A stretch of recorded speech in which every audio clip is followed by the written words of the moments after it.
Ranaghat police জেলা welfare কমিটির উদ্যোগে পুলিশ আধিকারিক, পুলিশ কর্মী সহ আমজনতার সক্রিয় অংশগ্রহণে বিশেষ চক্ষু পরীক্ষা শিবিরের আয়োজন করা হলো শান্তিপুর থানায়।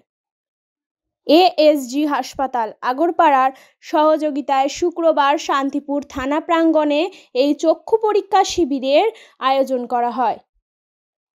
এই মহতী কর্মসূচিতে উপস্থিত ছিলেন রানাঘাট পুলিশ জেলার police super Ashis Maurya, CI Shantipur Kajal Banerjee, Shantipur থানার ভারপ্রাপ্ত আধিকারিক অনুপম ঢালি সহ একাধিক পুলিশ কর্মী সহ আধিকারিক।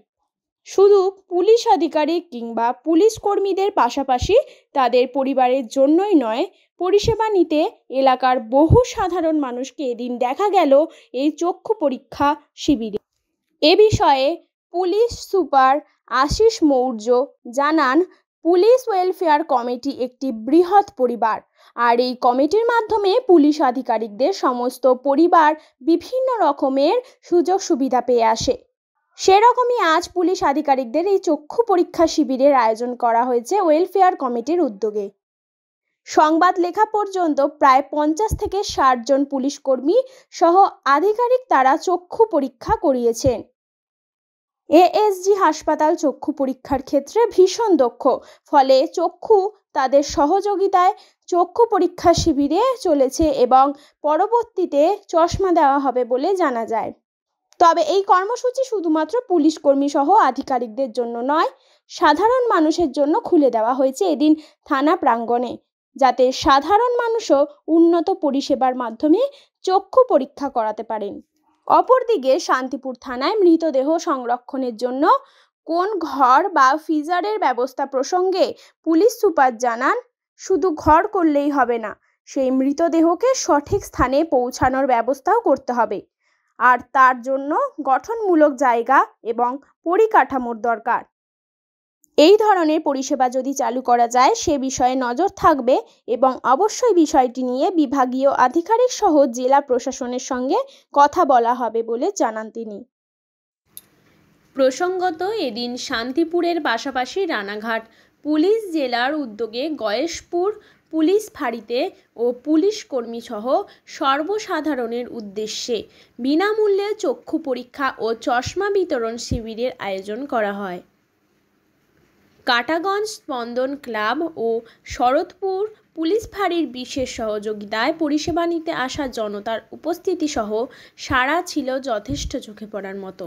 আমাদের রানাঘাট জেলা পুলিশের যে ওয়েলফেয়ার কমিটি আছে, ওয়েলফেয়ার কমিটি স্পেসিফিক হচ্ছে আমাদের পুলিশের যে লোকজন আছে, পুলিশের ফ্যামিলির মধ্যে আমাদের সিভিক, ডিপি, হোমগার্ড এদের থেকে শুরু করে অল সিনিয়র অফিসার্স, ওদের যদি কোনো সমস্যা হয়, ঠিক আছে, ওদের ফ্যামিলি কোনো সমস্যা হয়, মেডিকেল সংক্রান্ত, মেডিকেল भी হয়, অন্য কোনো আমাদের অ্যাডমিনিস্ট্রেটিভ কোনো সমস্যা হয়, they extend their initiative for their welfare, তাই জন্য ওয়েলফেয়ার পেমেন্ট করা হয়।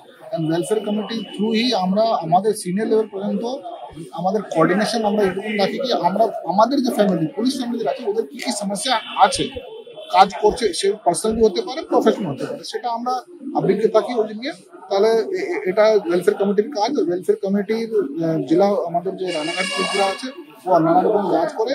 আমরা রেগুলার ওয়ার্কের বাদ দিয়ে আমরা অনেক জায়গায় আমরা ক্যাম্প করাই। ক্যাম্প হতে পারে আমাদের ব্লাড ডোনেশন ক্যাম্প আছে, আই চেকআপ ক্যাম্প আছে, বৃক্ষারোপণ আছে, অনেকটা নানা রকম আমরা ওয়েলফেয়ার জন্য কাজ করি। তো আজকে আমরা এই শৃঙ্খলাতে আমরা শান্তিপুর থানাতে আমরা আই চেকআপ ক্যাম্প করেছি। এখানে ভেরি রিনাউড যে আমাদের এজেন্সি আছে সোদপুরের ওখান থেকে এরা এসছেন পুরো টিম নিয়ে। They are very expert in this AI related issues.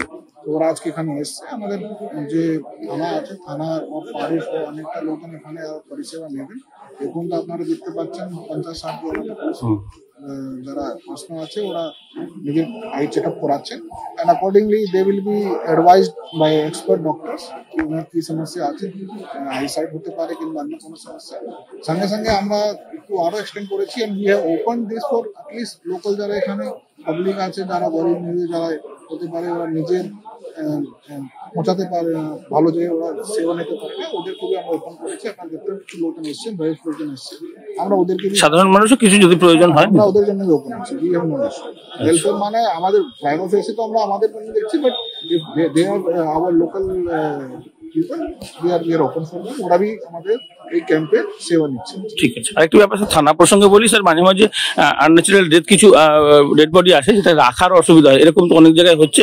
Preserve করার জন্য কোনো ঘর, মানে সেই রকম কি কোনো ব্যবস্থা নেওয়ার কথা চিন্তা? মর্গের কিন্তু সব জায়গায় যেরকম হয় একটা ক্যাপাসিটি হয়, শুধু একটা ঘর করলে হয় না।